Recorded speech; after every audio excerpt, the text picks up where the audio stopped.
it here. Don't you? I do like it here. I truly appreciate your father's gesture. Although, it still looks like it needs a lot of work to make this into a home. Oh, Edward, we can do this with time. We'll do it together. Though, my father had previously mentioned that Thornfield Hall belonged to Uncle. But he went mad and set the whole house on fire. Looks like Thornfield has seen enough misery, hasn't it? Perhaps it's time for us to shower this place with our eternal love. Oh, Edward.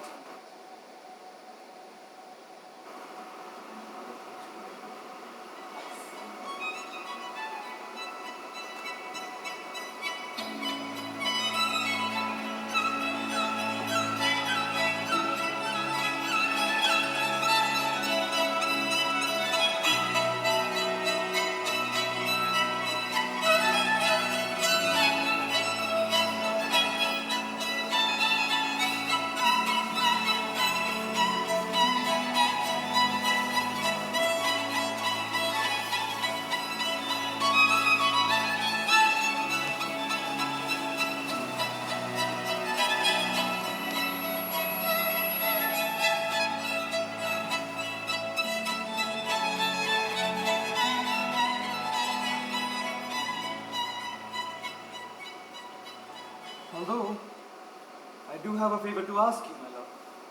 What is it, dear? You see, I love you more than anyone in this world. And I want to protect you from anyone who intends to cause you harm.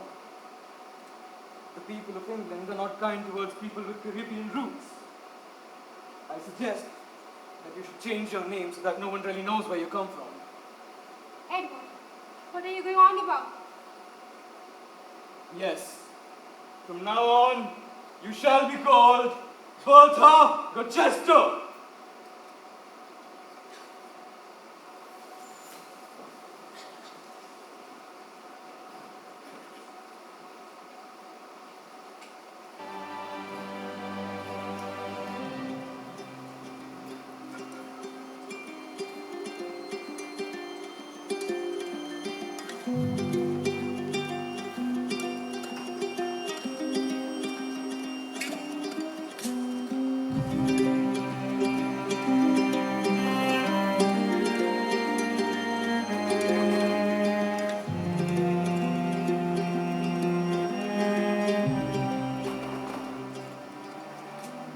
Miss Eyre.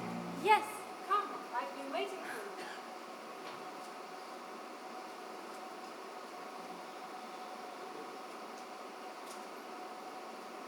How do you do, my dear? Are you Mrs. Fairfax? Yes. What a tedious journey you must have had. My goodness, how young you are. I have been teaching at Lowood for 2 years. Of course you have. I was most impressed with your references. I'm sure we're very fortunate to have you. Martha!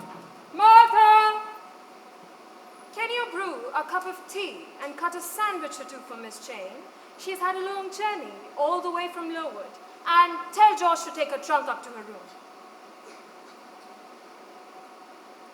I am so glad you're here.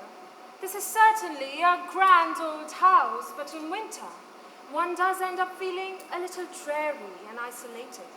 Martha is a nice girl. George and Emma are good too. But they're servants. One cannot talk to them on terms of equality.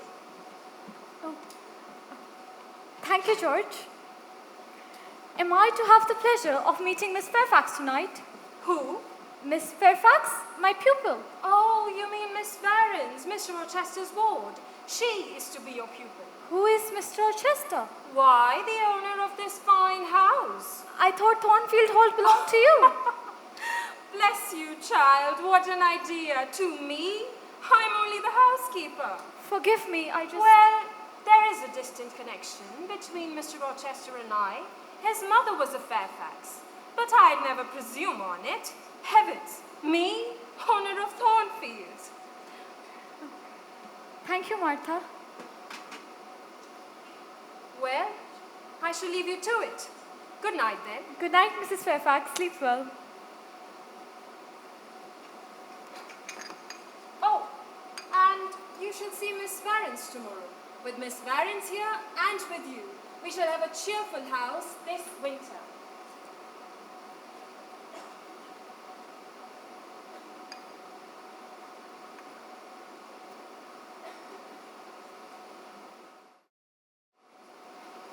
George!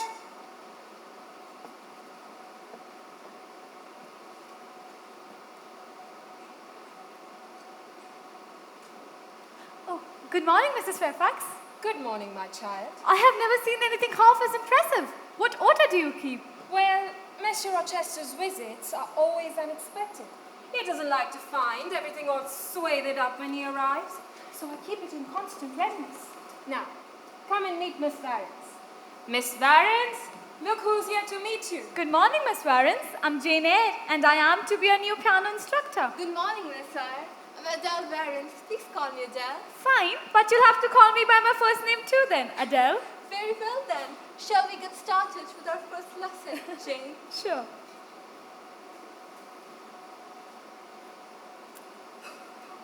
Here, right?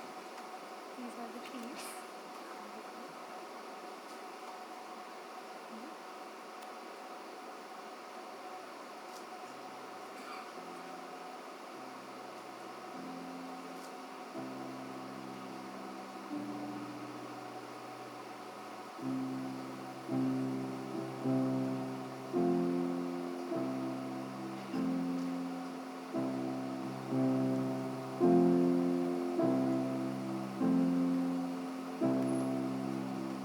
You're brilliant, Adele. Are you certain I'm your first instructor? You're too kind, Jane. When I was a child, I would watch Mr. Rochester play the piano every evening and Mama would sing. You still are a child. Can I ask you about your mother, Adele? Mama was a lovely singer.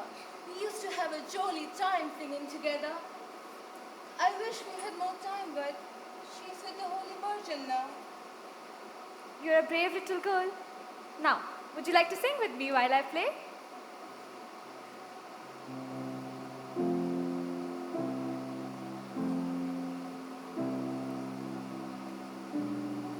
How lovely the lot of you. Thank you, Emma. Now, Miss Warrens, time for you to retire for the night. But we are having such a pleasant time. Can you not let me stay with her a little longer? Miss Warrens, you know the rules. Mrs. Fairfax would certainly not be happy if you broke them. Also, it's not safe for you to stay awake this late. Why is it not safe? What are you talking about? Haven't you heard the lady who walks the halls of Thornfield at night? Sometimes you can hear her. They say she has hair like the ebony, white skin like the moon, and eyes like the fire. She can also walk through walls. They say she comes to suck your blood. What lady is she talking about?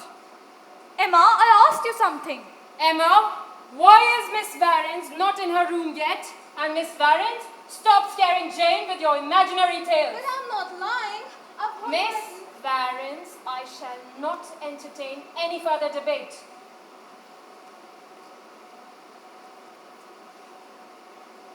My poor Jane, do not pay attention to her silly little stories. You know how children are. I think we should retire for the night. Mrs. Fairfax, would you mind if I stay here and wait for some time? Certainly, dear. Just don't end up falling asleep here. It gets cold at night. Oh, good night then.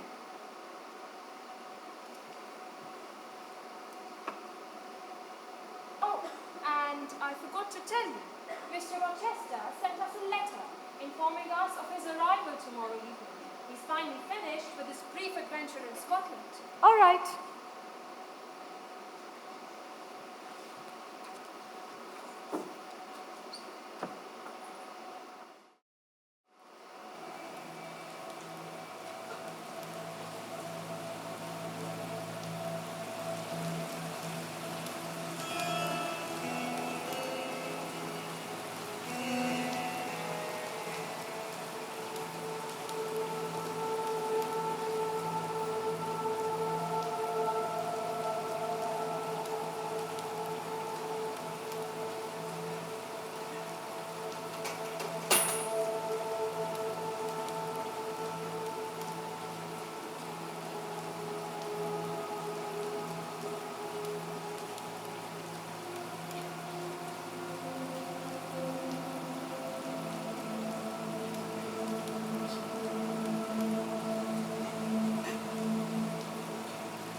Why are you attacking me? Don't you know who I am? Yes, you're a thief! Stop! Stop this at What once! the hell is happening there? What's going on?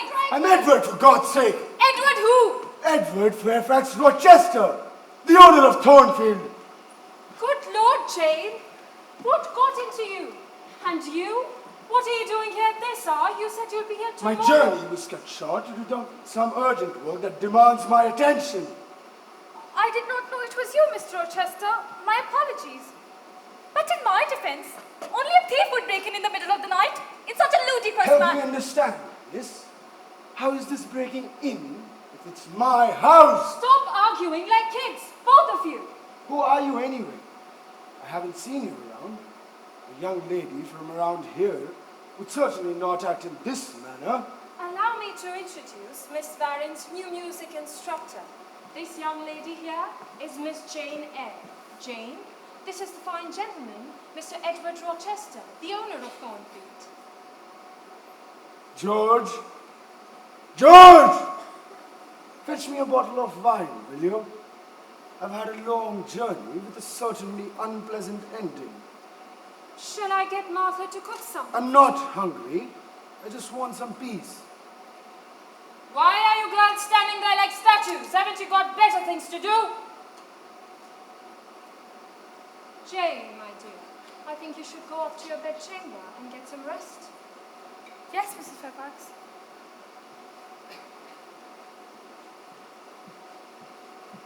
Mrs. Fairfax, Yes, sir. could you sit here for a moment? What's the matter? I left for Thornfield as soon as I received your letter about her growing interest in Adele's new music instructor. Has she been acting up recently? Well, she gets a little uneasy during Miss Varron's music lessons, but nothing too dramatic. It's all under control, at least for now. Thank you, Mrs. Fairfax. I shall see you in the morning then. Thank you, George. You can leave now.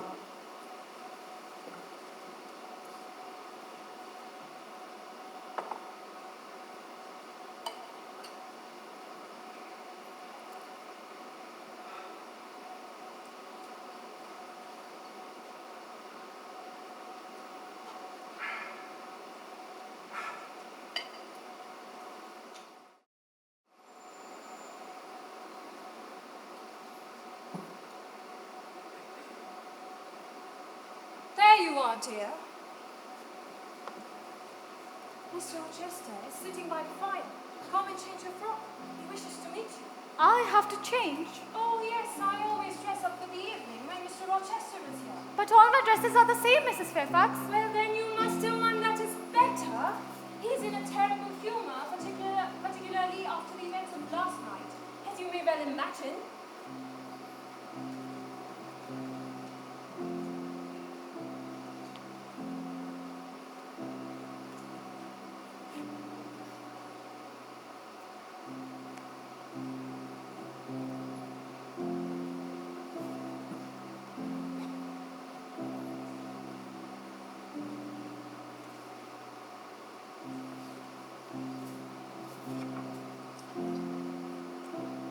I have examined Adele, and I find you've taken great pains with her. She's not particularly bright, and she has no notable talents.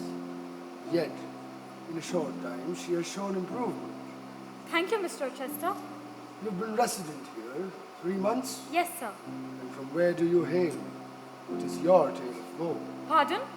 All governesses and instructors have a tale of woe. What is yours? I was brought up by my aunt, Mrs. Brown of Gateshead, in a house even finer than this. I then attended Lowood School, where I received as good of an education as I could have hoped for. I have no tale of woe, sir. Where are your parents? Dead. Do you remember them? No, sir.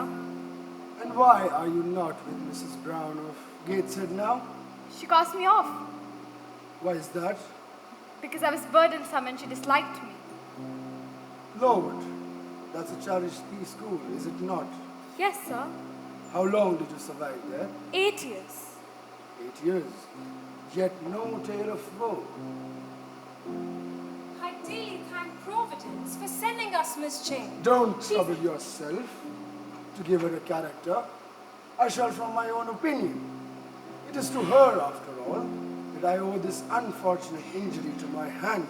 But, sir, Well, I dare say you were quite resolved to end me. I was not, sir. Were you not awake waiting for your people in the drawing room at such an odd hour? I have no people, sir. I mean for the imps and elves and the little green men. The sad truth is they're all gone. The elves have all left England for a wilder country, where the woods are still savage and the population scant. You lied. I broke through one of your rings and you spread that causeway with your eyes. Adele brought me these sketches. Are they yours? Yes, sir. And where did you get your copies? Out of my head. That head I now see on your shoulders. Yes, sir. Who's this? The Evening Star. Were you happy when you made these? Yes, to play music and to sketch are the keenest pleasures I have ever known. Then your pleasures, Miss Eyre, have been few. Are you satisfied with them? Far from it. I imagine things I'm powerless to execute. Well, not quite. You secured the shadow of your own thoughts. Good night, Miss Eyre. Good night, sir.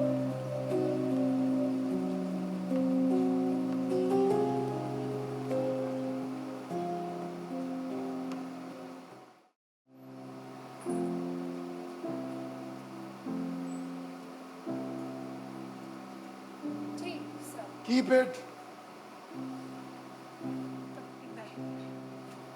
My gift, my gift! Wear this to the soiree.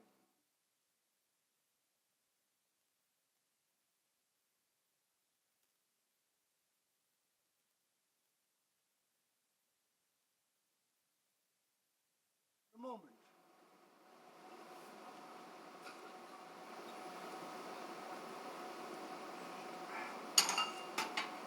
You see, I'm not fond of children, nor do I particularly enjoy simple-minded old ladies. But you might suit me, if you would, How, sir? by distracting me from the mire of my own thoughts. Sir, I thank you 1,000 times for your generosity. That is how Mama used to say. Precisely. And that is how she charmed my English gold out of my English pocket. Let's try it on, shall we, Miss Vance? Your gaze is very direct, Miss Eyre. Do you think me handsome? No, sir. What fault do you find with me? I have all my limbs and features. I beg your pardon. I ought to have replied that beauty is of little consequence, and I don't... You're blushing, Miss Eyre. And though you're not pretty any more than I'm handsome, I must say, it becomes you. And now, you're distracted by the mire of your own thoughts. Come speak to me. The fact is, Miss Eyre, you have rather the look of another world, and I do not wish to treat you as inferior. Yet you would command me to speak. I have a right to be a club and exacting on the grounds of my superiority in age and experience, Your claim to superiority depends on the use you have made of your age and experience, sir. which is indifferent.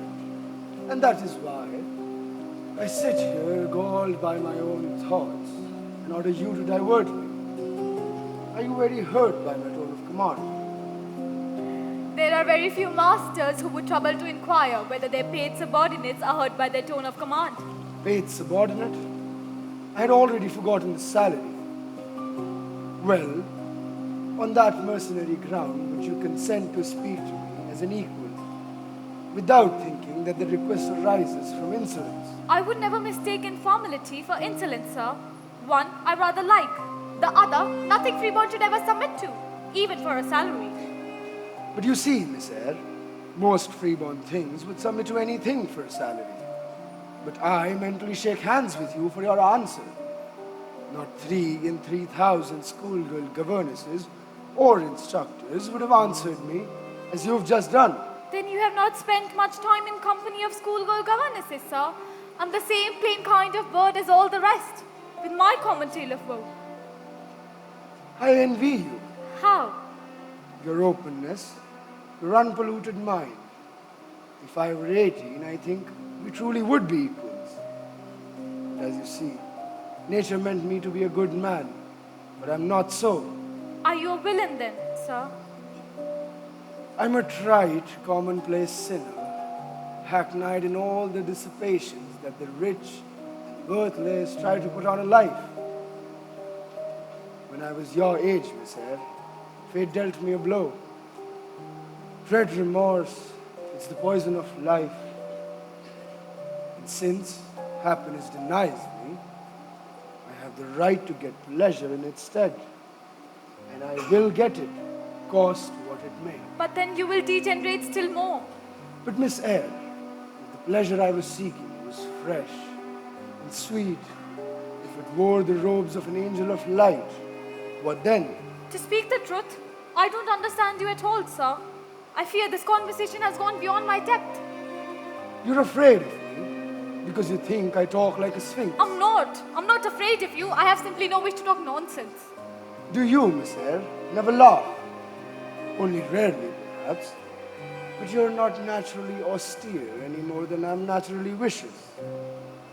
And I can see in you the glance of a curious sort of bird through the close-set bars of a cage, a vivid, restless captive. Were it but free, it would soar cloud high. Good night, Miss Eyre. Good night, sir.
So wake up! It is I, Jane Eyre!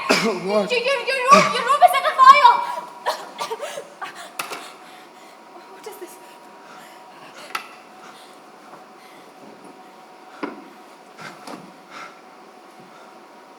A noise aroused me from my sleep. What noise? I heard someone's footsteps at my door. Stay here. Don't make a sound.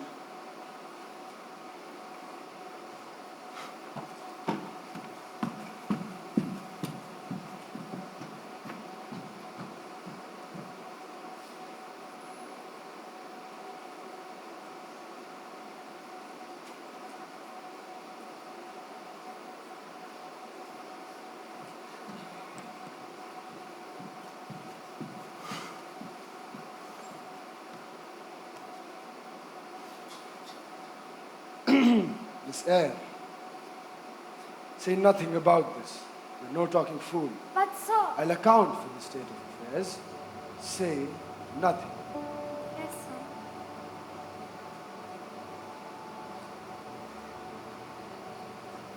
Is that how you would leave me now?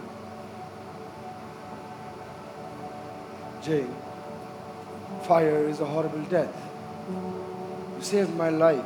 Don't walk past me as if we were strangers. What am I to do then, sir? Take my hand at least. I have the pleasure of owing my life to you. There is no debt, sir. I knew you would do me good in some way. I saw it in your eyes when I first beheld you. People talk of natural sympathies. You.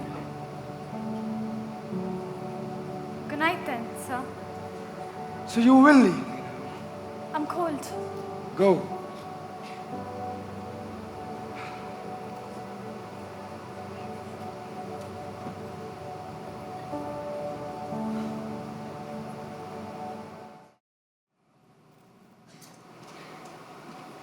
Edward, there is an issue at hand that needs your attention. Yes, tell me about it. I think we need to put Bertha in chains. When I went up to the attic to bring her food this morning, the door was wide open. She must have come down again last I am night. well aware of that. My curtains got fire last night. The smoke woke me up just in time. If I had not put it out that very instant, I doubt Thornfield would still stand here. Good Lord. Only a witch like her can be behind such mischief. Poor Edward. We can't have her causing trouble again. Neither can the guests find out. Imagine the scandal that would cause. See to it then. Make sure she does not escape. Yes, sir.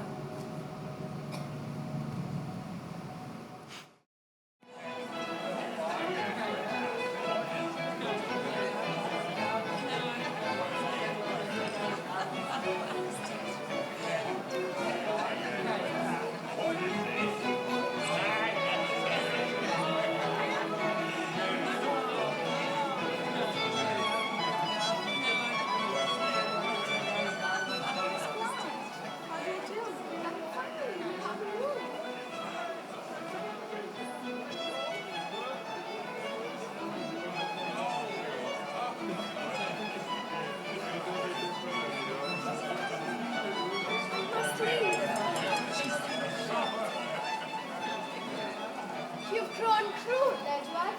Miss Blanche, To sit at your own piano and play, as though you were trying to seduce the moon. Do you mean to shame the rest of us into silence? well, Miss Blanche, if I had known you were listening so closely, I would have played less earnestly. Besides, one should never reveal all his secrets before supper. Oh, and yet you do. Quite shamelessly, I might add. I haven't heard you perform since London. Oh, very good memory. Though I suspect you recall the dress you wore that evening even more vividly. Yes, it was a fine gown. Burgundy silk, if I remember correctly. Yes, but I dare say it. It was your playing that turns more heads. Then, Miss Blanche, all was as it should be. My role, after all, is to provide entertainment and not rivalry. Is that truly how you see it, Edward? Hosting, playing, charming. Is it all merely a performance then? Not merely, Miss Blanche. But you see, performance is an art. Like all art, it serves best when it does not linger too closely to truth. Besides, some guests only require a pleasant illusion. Others, a song they think is written just for them. And which one am I? You, Miss Blanche, are far too clever for illusions. You know exactly which song is meant for you and which one for the room. Then I shall take it as both. A compliment and a warning. Take it as an invitation to enjoy the evening without overreading the music. Now, May I assist in making this evening a more memorable occasion? Perhaps a dance would suffice. Oh, look! Who decided to grace us with their presence? I asked Jane to accompany me this evening. She's never attended a proper soiree before, so I insisted she'd come and see what all the fuss is about. Asked? More like forced. I apologize for interrupting your moment. I shall leave at once. Oh no, Jane, you must stay and enjoy the evening. I insist. Oh, Edward, she clearly knows better. Servants usually aren't allowed in evenings like these. I'm afraid you're mistaken, Miss Blanche. Jane is Adele's new piano instructor and not a servant. Oh, my apologies, Miss Jane. You see, I was truly misled by your underwhelming attire. But I must say, you do make poverty look almost fashionable. Shall we get back to our dance, Edward? Yes, Miss Blanche. Go, Adele. Leave me alone.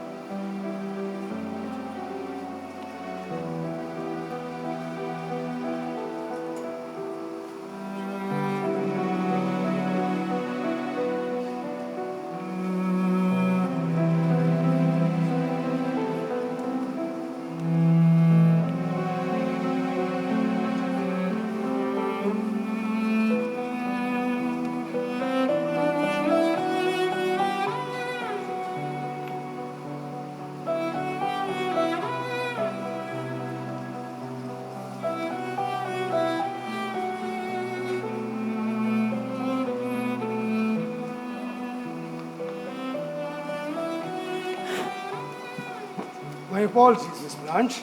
I have to go see where the music instructor has gone. Jane! Jane!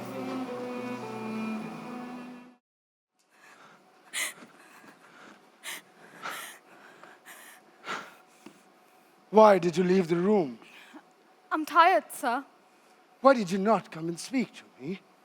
It would have been normal and polite to wish me good night. You seemed engaged. You look pale. I'm well. You're depressed. What's the meaning of this? And your eyes are... Adele should go to school, and I must seek another ward that I can teach. Must I really lose a faithful paid subordinate such as yourself? You must. We have been good friends, have we not? Yes, sir. I have a strange feeling with regard to you. As if I had a string somewhere under my left ribs, tightly knotted to a similar string in you. And if you were to leave, I'm afraid, the cord of communion would snap. And then I have a notion that I would take to bleeding inwardly. But as for you, you'd forget me. How? I've lived a full life here. I've known happiness. I've talked face to face with what I reverence and delight in, an original expanded mind. I have known you, Mr. Rochester. Then why must you leave? Because of your affection for Miss Blanche. The sight of you with someone else gets unbearable to witness. Jane, you must stay. And become nothing to you. Am I a machine without feelings? You think that because I'm poor, obscure, plain and little, that I'm soulless and heartless? I have as much soul as you and full as much heart. And if God had blessed me with beauty and wealth, I could make it as hard for you to leave me as it is for I to leave you. Jane! I'm not speaking to you through mortal flesh. It's my spirit that addresses your spirit as if we had passed through the grave and stood at God's feet, equal, as we are. As we are, Jane, as we are. Don't struggle. I'm a free human being with an independent will, which I now exert to leave you. Then let your will decide your destiny. I offer you my hand, my heart, and a share of all this. I ask you to pass through life at my side, Jane. You're my equal and my likeness. Will you marry me? Are you mocking me? Do you doubt me? Entirely. Your bride should be Miss Blanche. She clearly fancies you, and you're also fond Miss of... Blanche? She's the machine without feelings, Jane. It's you, you rare, unearthly thing. Poor and obscure as you are, please accept me as your husband. You wish me to be your wife. I do. You love me. I swear it. Then, sir, I will marry you.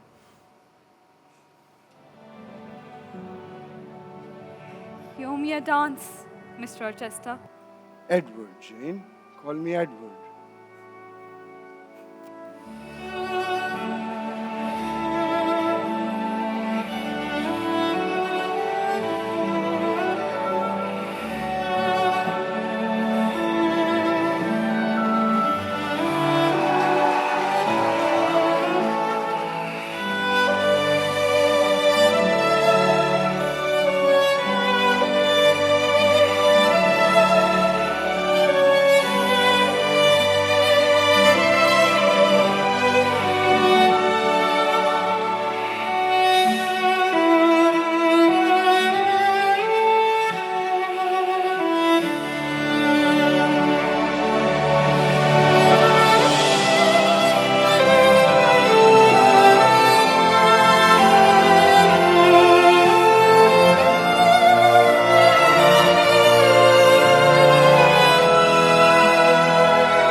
Leave the room!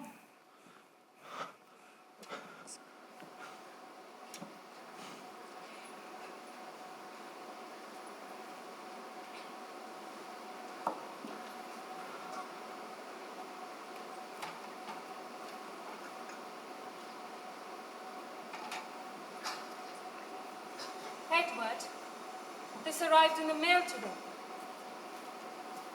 From Ireland.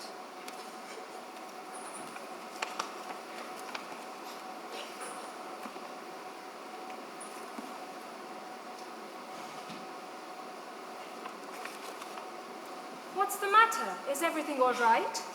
Our dear associate, Mr. Richard Mason, has been scheming behind my back. Scheming? What kind of scheming?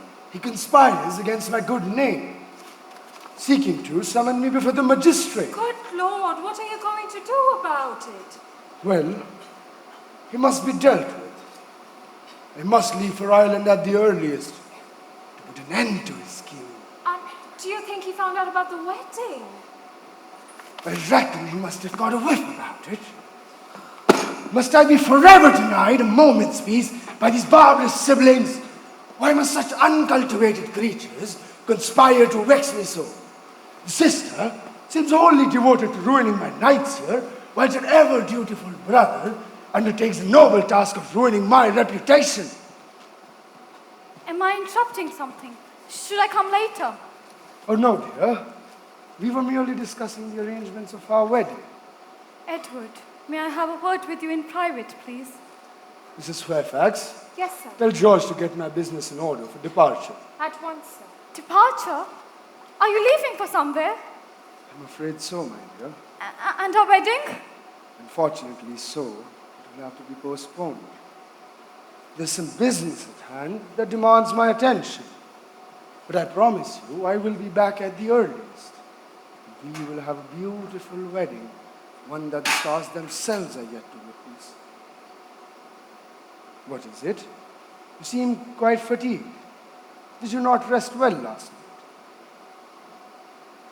Jane Eyre with nothing to say. Everything seems unreal. I am real enough. You, sir, are the most phantom-like of all. Your wedding veil? How did it get burnt? I had a terrible dream last night.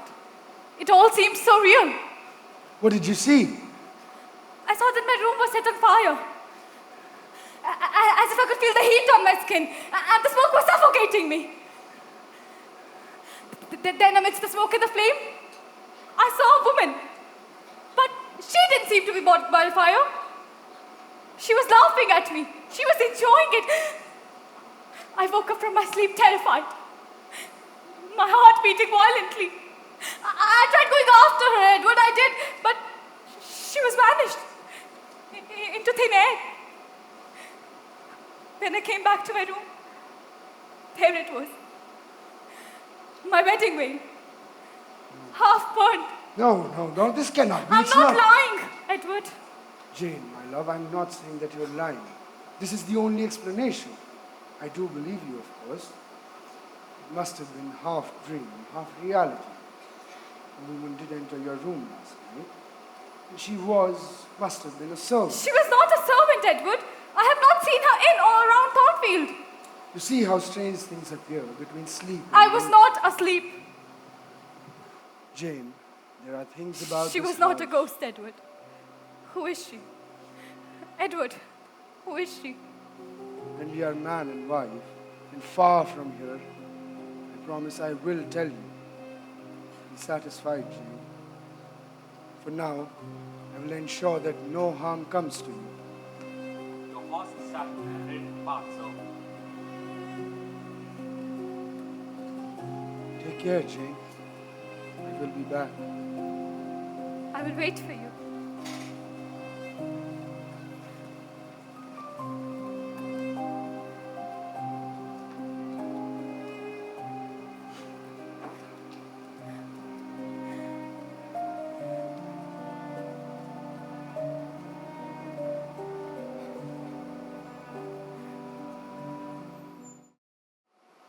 Jane, you seem troubled. I know that he is leaving for work, but it still aches me that he has to leave. Am I a monster? I find it impossible to believe that Mr. Rochester should love me. No, my dear. I've long noticed that you were a sort of toy of his. But you're so young and so little acquainted with men. I don't want to grieve you, my child, but let me put you on your guard. Gentlemen in his position, let's just say they're not accustomed to marrying working-class women like ourselves. So until you are wed, distrust yourself as well as him. Please, keep him at a distance. Believe me, it is for your own good. Good night, Mrs. Fairfax.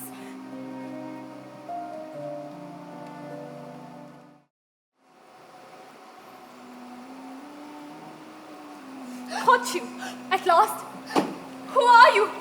And what do you want from me? It's you who want my wedding veil, isn't it? Speak up! You've been after me for quite some time now. All right then. If you don't wish to answer me, I shall have Mrs. Fairfax ask the questions. No! Not her. Please. I'll give you whatever you want. Take all the money you have. Money? It's not money I seek. I demand answers for the peace you have stolen from me night after night. Why must you haunt my existence? That's all I'm qualified for. It's all everyone ever desires. Him? Him of whom do you speak? I demand you answer me at once. I speak of Edward! My Edward, whom you so heartlessly took away from me. Do you think I don't know what goes on in this house? I may live in the dark, girl, but do not mistake the darkness for ignorance! This nonsense that you so desperately seek has clued at me. The dawn of midnight. Come to the attic. Come alone and speak of this to no one, especially Mrs. Fairfax. She's not to be trusted.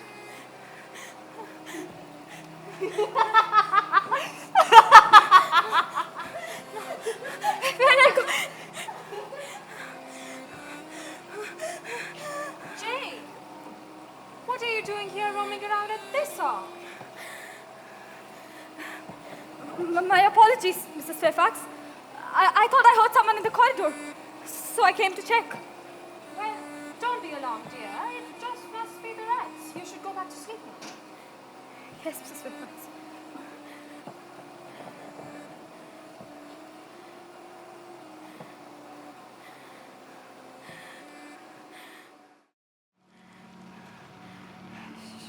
Should I go? Or should I not? No, I need answers.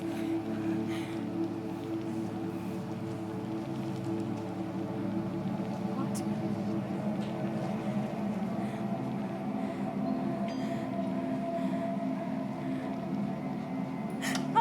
leave me. Got you. Oops. I'm surprised. Jane Eyre. How do you know my name? I told you. I know everything that goes on in this house. Who are you? And who has kept you here in this wretched state? Oh, such an impatient little girl you are. Impatient? Might I remind you, ma'am, that it's you who has tried my patience by creeping into my room every other night, addressing my future husband as yours. Am I truly impatient for seeking some sense behind these abhorrent actions of yours? Because you stole him away from me! He was mine! He was mine before all of you came and tried to take him away from me! I know that. Yes. He always was. I know my Edward still loves me. What? No. No, that's not possible. No, that can't be. Can't believe me, Jane. Mr. Chester's first wife is no longer alive. Adele told me herself, and I know she wouldn't lie. Adele. That awful child. She told you about her mother. That wretch who abandoned her and fled in the middle of the night with her lover.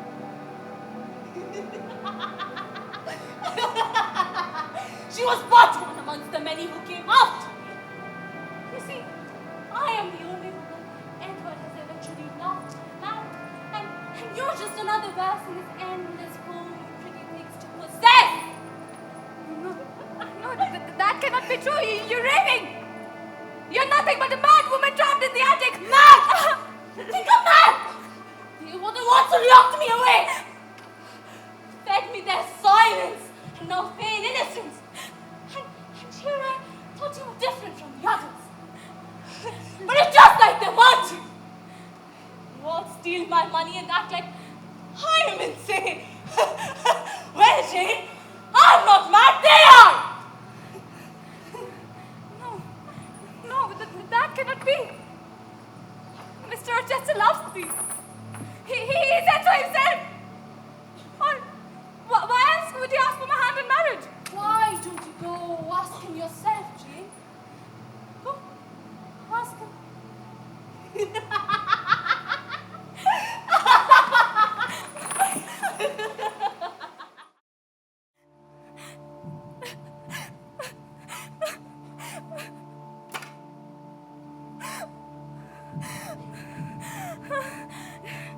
It's all right. It's all right. No, it can't be. Mr. Rochester loves me. He said so himself.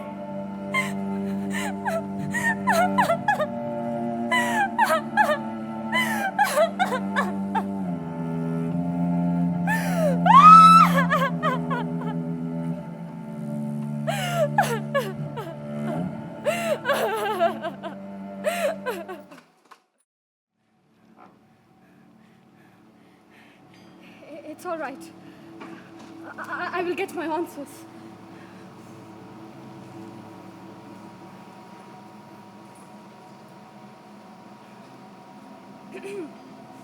Oh, there you are. Yet again. I thought I'd never see you after last night.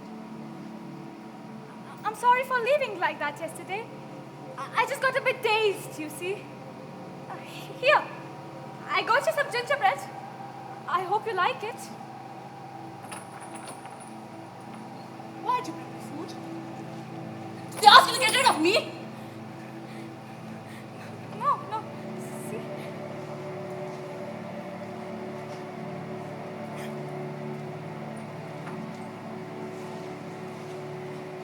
So? What is your name? Why do you want to know?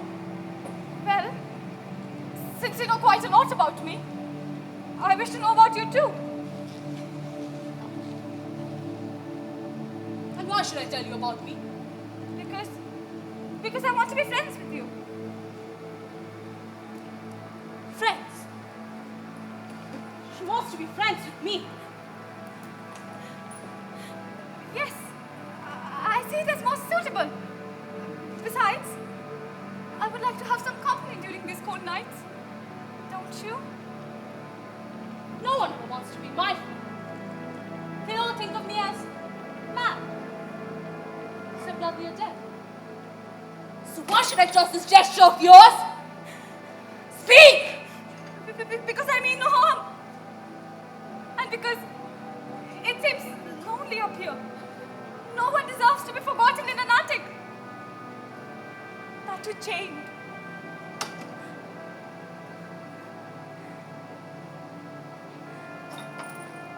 May I please?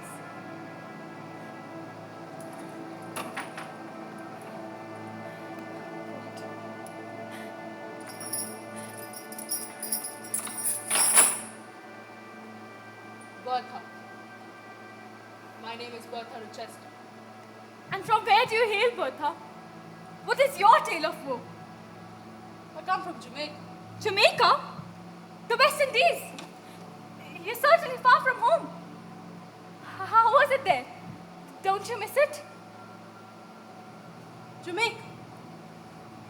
It is a place full of color and full of cruelty. It showed me beauty and solace. But the people there, they rejected me. They made sure I knew I didn't belong. So tell me, Jane, how could I possibly miss a home that never truly embraced me? What happened there? You asked me about my tale of woe. Well, I will tell you my tale of woe, but I shall warn you. Just like fairy tales, this story also has tragic inception. I was born in Jamaica.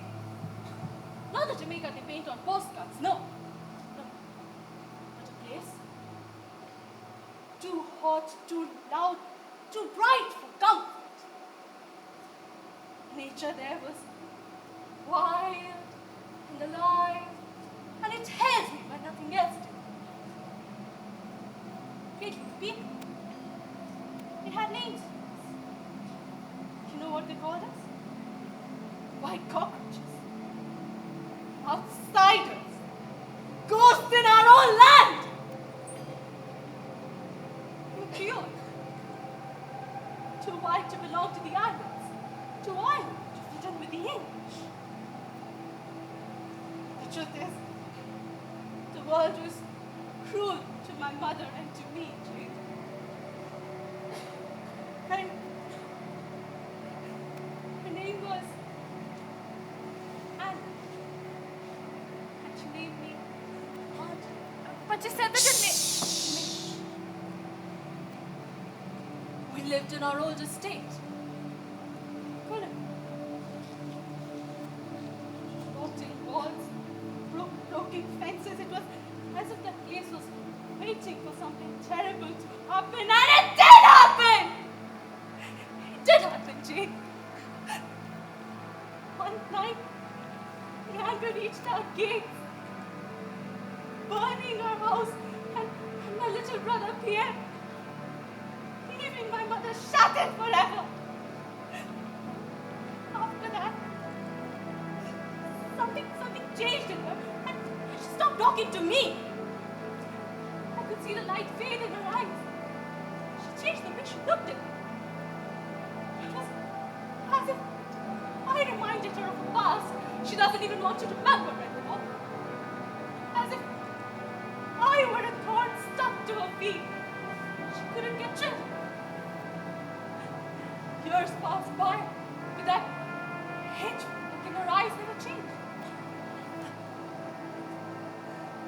She then married another European man, Mr. Mason. I got a new brother, Richard. I was sent to Ireland with Richard, after which I never really got to see him.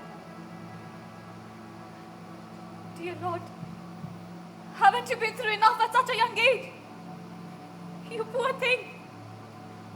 How was it in like Ireland? With your brother? Ireland. We settled in a town called Templesmore in Central Ireland. Templesmore? like Calibri, was filled with beautiful people. Poor Richard, he tried his best to keep me occupied with the pleasantries of life. But after Calibri, nothing seemed real for a long time. After that, I trusted walls more than people, silence more than voices, and hope became an enemy at bay. But then, I met him, Edward, my Edward. He was afraid of Richard, who had come to Ireland for work.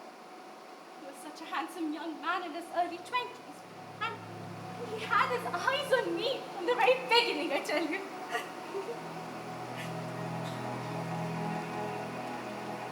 Well, Richard, I must say that Temple's War is quite the beauty that people in Ireland have been talking about. It's my pleasure. Oh, Antoinette, come, meet my friend, Edward. She's my sister, Antoinette. Antoinette Mason, Antoinette. It's such a beautiful name. I'm Edward Fairfax Rochester. It's a pleasure to meet you. We discovered mutual fondness for music. Before long, his visits became longer and more frequent. And soon, he asked for my hand in marriage. Antoinette, you have bewitched me, body and soul. My love for you knows no bounds. Will you accept this immense love I have for you and be my wife? I was hesitant initially, but his charms worked in his favor, and we got married in '93. My father, Mr. Mason, he named me the heir of Thornfield Hall as a gift of marriage. What was passing? His estate was divided between Richard and myself, and by law, it was passed on to Edward. And that is how we ended up here.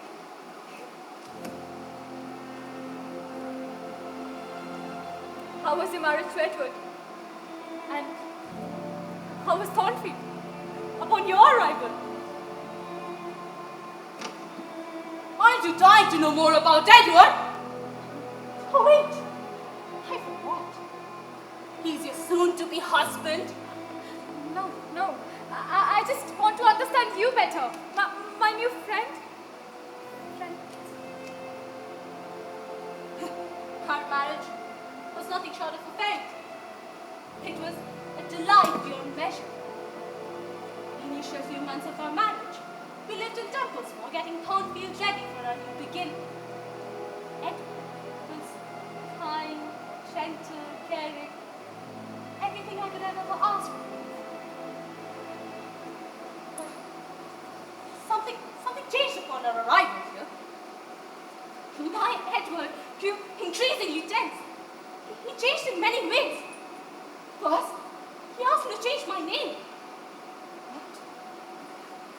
Antoinette, from now on, you shall be called Bertha Rochester. And what are you going on about? Please understand, the people of England are not kind towards people with Caribbean roots. I thought you liked my name. I do. Why must we do this? Please understand, it is for your own good. I'm just concerned about your safety. Upon Mrs. Fairfax's arrival, small cautions turned into restrictions. It began with controlling me from wandering outside. How many times have I told you to not go out without my permission, huh? And yet, you disobey me. Why must you hurt me like this, Bertha? I apologize, Edward, but you must understand. It gets unbearable being confined in these walls. No, my dear. You're the one who needs to understand that this is for the greater good. Can't you see how hurt he is because of your actions? Why must you make it so difficult for me to love you, Bertha? This cannot go on for long, Mrs. Fairfax. I must put an end to her ventures. Edward, I think it would be better to keep her locked in the attic. No, He cannot lock me away like some prisoner. Edward, don't listen to her. Please, I beg you, don't listen to her. Please. She's right.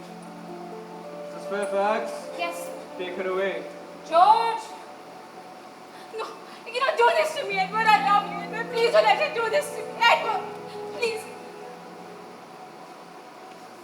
I love you both. But this is just to preserve our love. Take her away. No! Edward, no! Edward!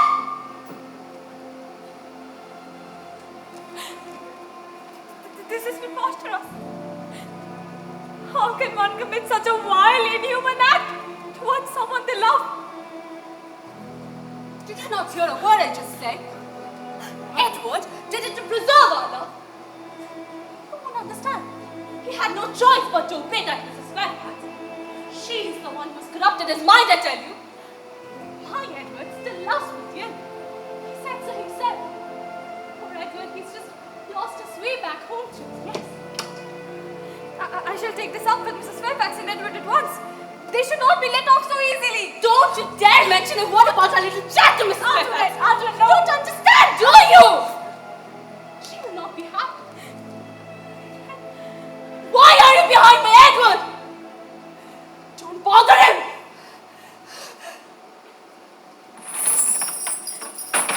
No, Arthur. Leave! Leave!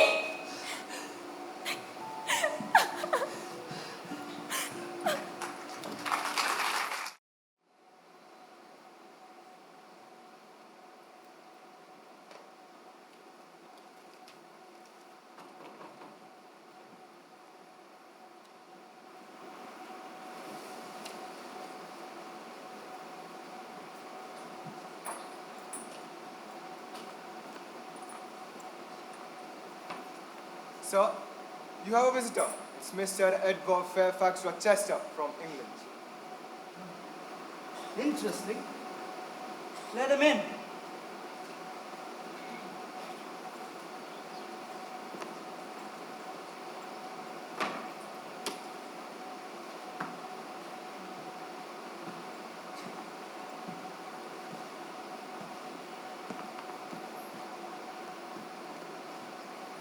Oh, look who we got here. How delightful to see you, Edward. Life was just beginning to feel far too peaceful, I must say. Kindly extend me the pleasure by stating the reason for your unexpected arrival. Richard, you know perfectly well why I'm here. Let me think. The last time you paid me a visit, it was to snatch away my sister's wealth and lock her up in the attic! So, what is it? Did you exhaust all of our wealth and now come here for mine as well? Mason, you know very well I had no choice in that matter.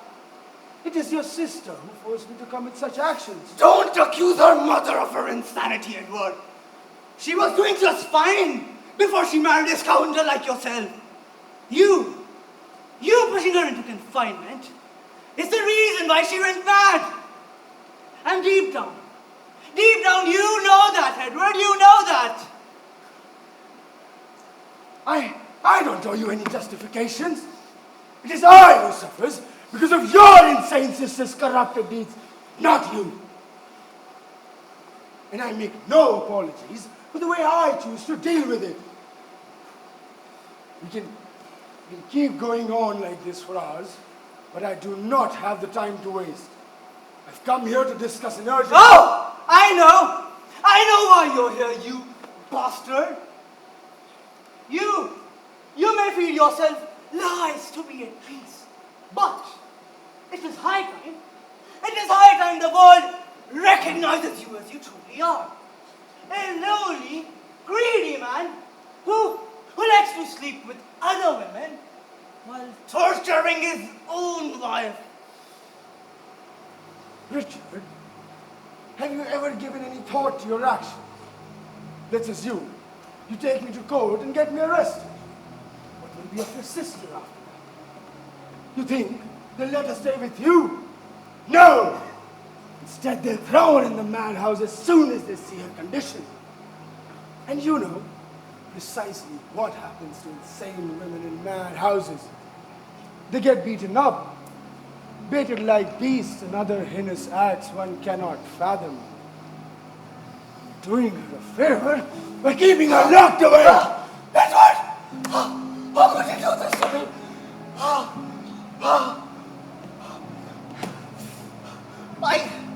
I considered you as a friend. You... Can't hear you, Richard. I can't hear you. No. Please spare my life. Edward, no. No! I never meant it to end this way. Edward, you... No. You friends with me? I never meant it to end this way. I came here No! with the intention Spare me! of having a civilized conversation.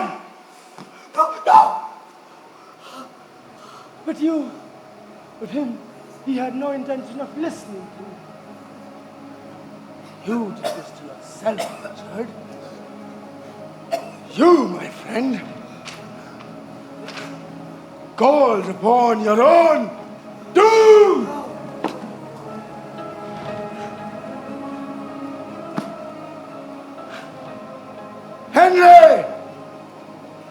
Henry! There, my boy. Lord, stop! I've been paying you for all these years to keep an eye on him. I suppose it's time for you to do your final job. Take care of his body for me. Make it look like an accident. Do whatever you want. Do this, and your family will be taken care of for the rest of their lives. And also, make arrangements for my journey back to England. I must be at Thornfield at once. You know, it's not good manners to keep a bride waiting. Very well, sir. He lives here alone. It will be an easier thing to make up a story. Go, see to it then.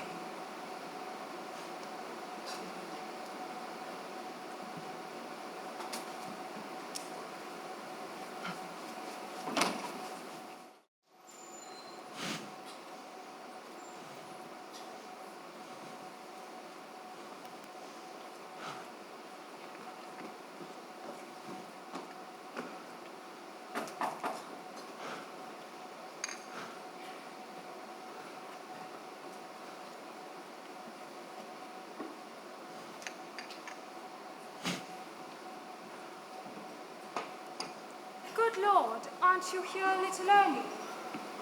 And you also brought Henry along with you. Come here, boy, I'll get you familiar with the rest of the servants.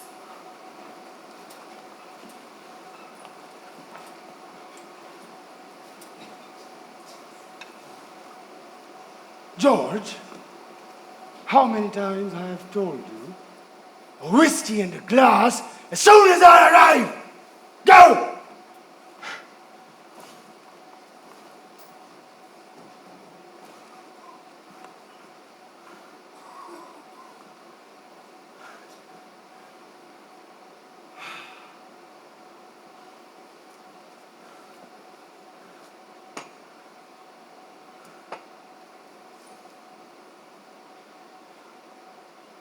Why are you still standing here, George? Go be useful!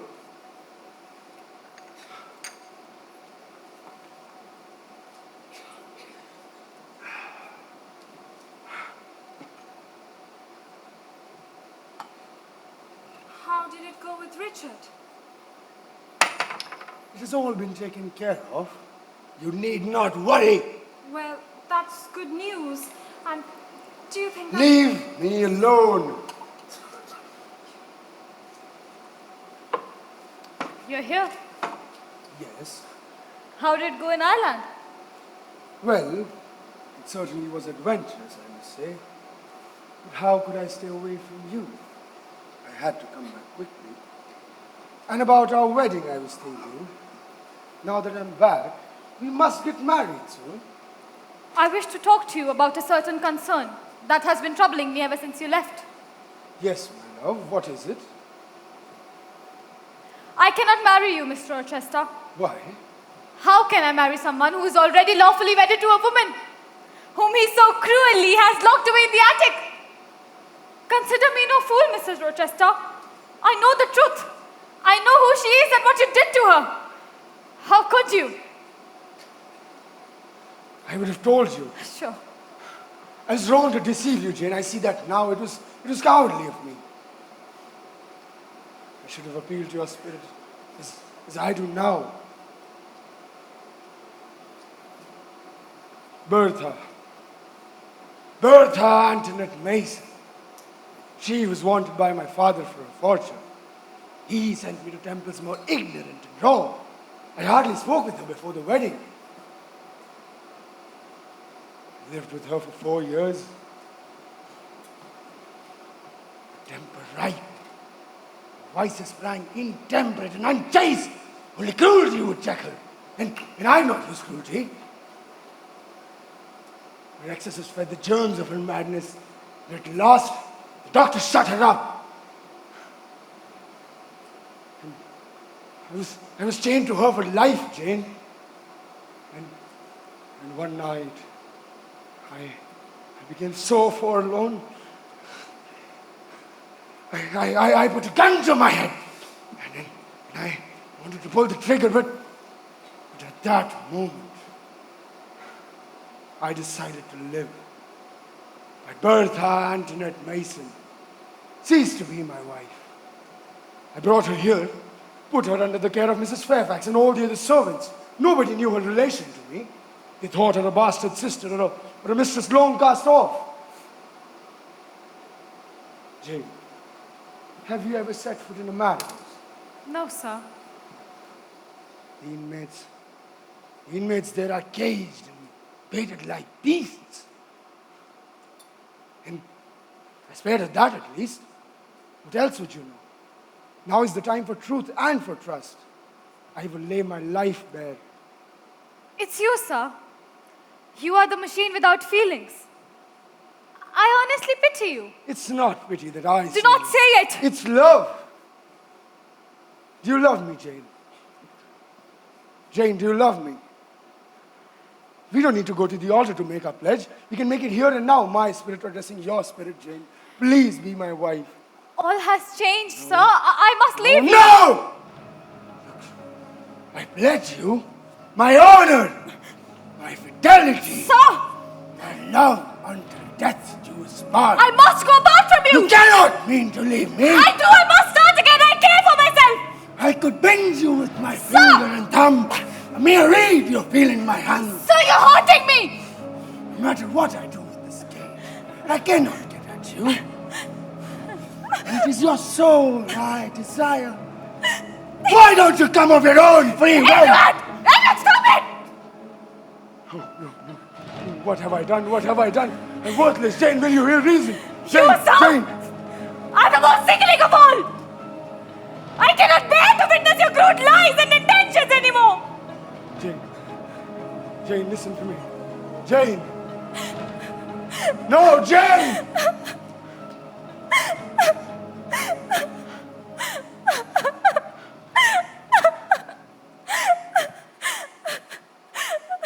George!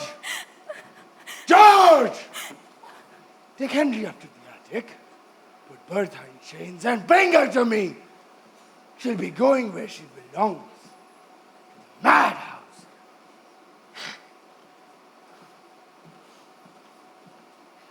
No! You!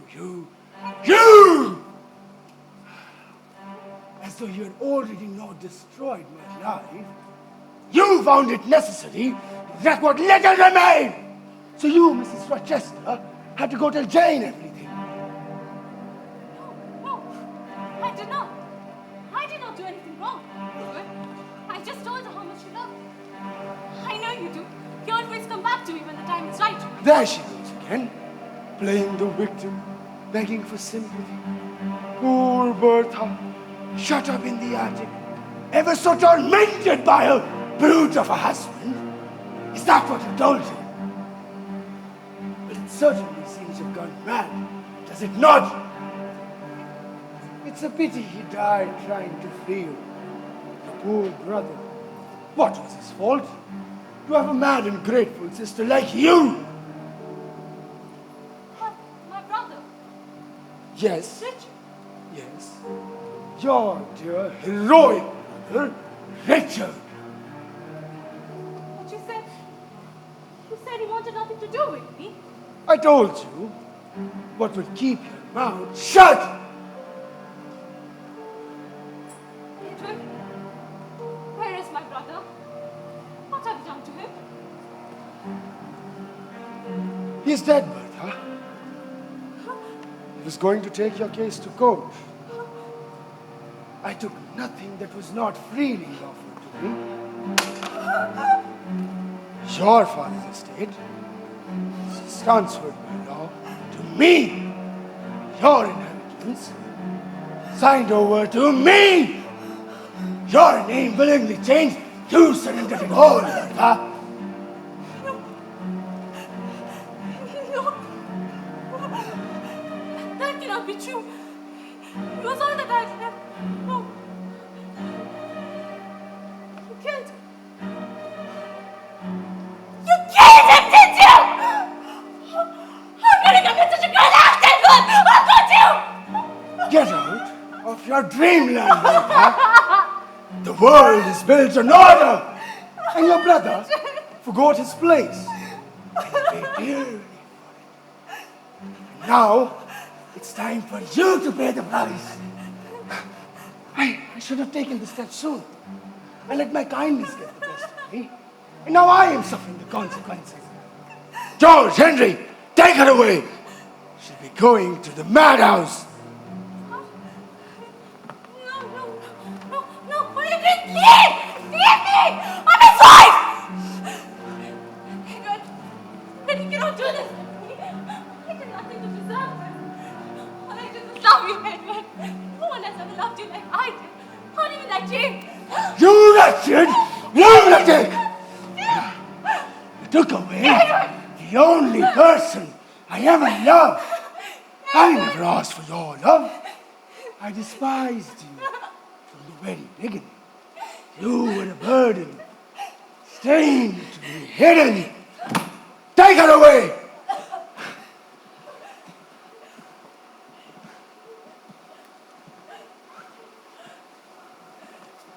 No! I'm not going anywhere!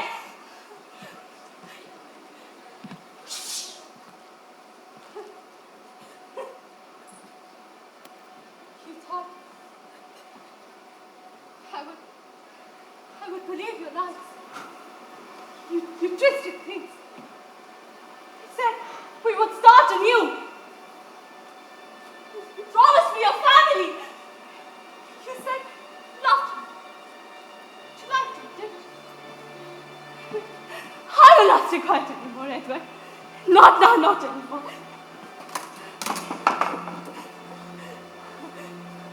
You thought I would rot in that attic forever. Forgotten, silent. But walls remember, Edward. They remember everything! Let us all put it down! Why? Everything you ever touch turns to ash anyway. Sir, she's starting a fire! Bertha, stop! You listen to me! No! You listen to me for once in your ghost life! Sir, she has gone back, sir! Richard, you lied to me every hour, every breath! You made me small, you made me weak! And you called it love! Hell, Edward, forgive me now! I will burn it all to the ground! You shut me away, Edward, and I'm opening every single door for myself. I'm opening every single door! George! Henry! You're not going anywhere, Edward! Bertha! No! Stop! Where's the sign? You want the sign? No. Love, you're responsible. Bertha, listen. Bertha, listen to me. I am up to the face!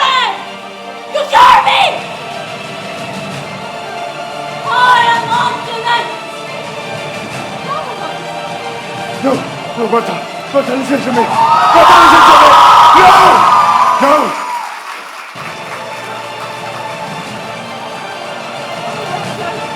No, no, no, no.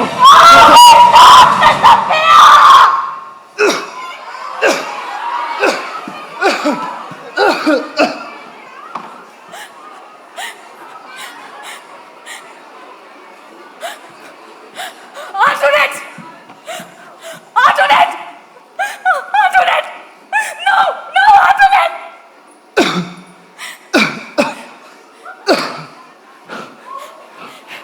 Edward! Edward! Jane. Get up. Get up. Come, come.